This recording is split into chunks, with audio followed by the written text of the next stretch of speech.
Praise the Lord, this is Apostle Chana. I'm continuing with my book, Spiritual Enemies Behind Relationships and Marriages. And the topic of tonight is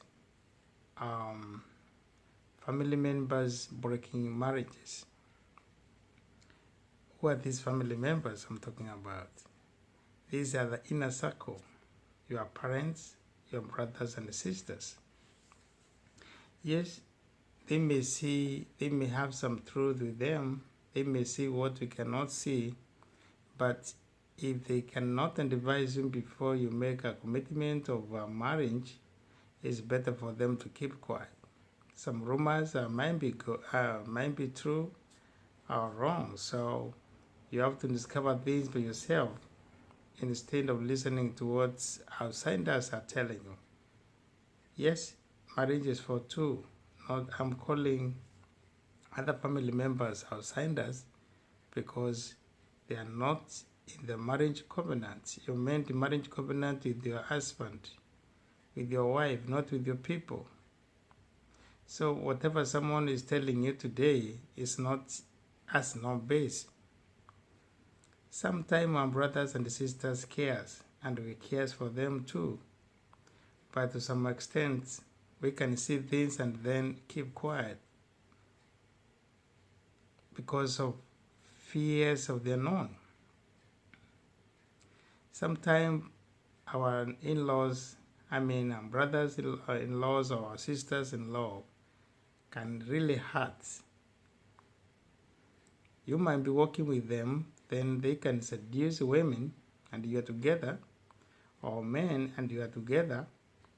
You are not a fool. You can see, and you can really feel so bad for your sister. You can really feel like telling somebody something to stop it. Some things happens when we're not there, but in either way, your brother can see it coming. Your sister can see it coming, or your parent can see that coming, that you don't know.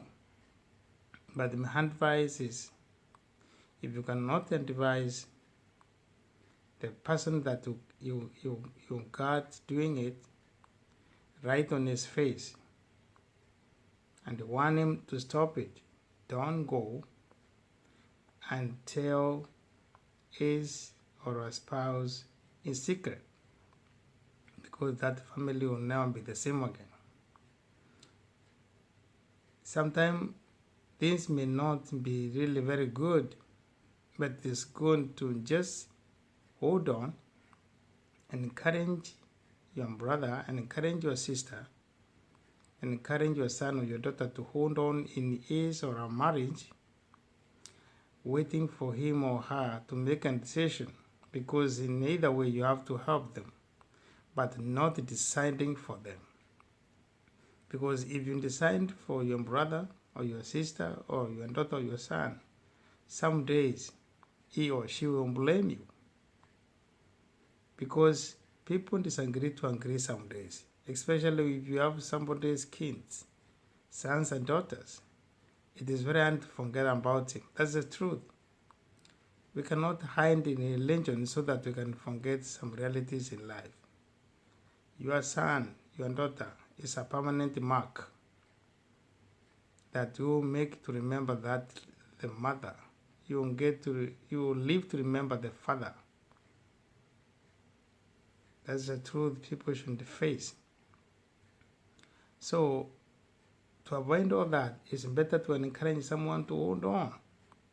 People separate for a long time and then they come back again and they reconcile and be happy married couple again.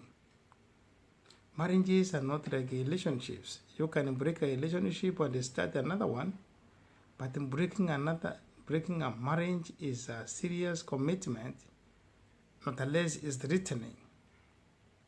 But some other things in the world that people undergo, you can hold on. There is a lot of tension in families.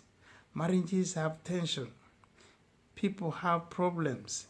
You have to handle with the crisis. So many things happening. It's not your family only. It's not your marriage only. People are undergoing stuff, but people are praying and holding on, hoping that tomorrow will be better.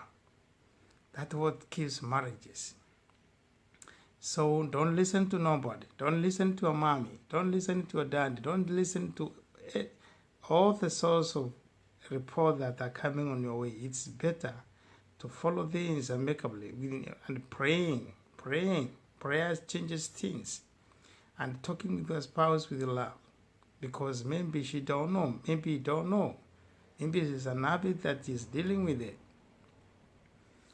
It is really very embarrassing to have a big wedding and to end up in court of law divorcing.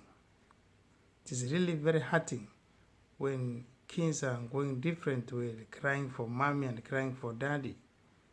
And because of the law, they cannot even be together again. If they want to go to see their daddy, they have to follow the rule of the law. They want to see the mommy. And that's where the spirit of rejection starts. That's where generation of hate and bitterness starts. And the reason why we have this dysfunction of families.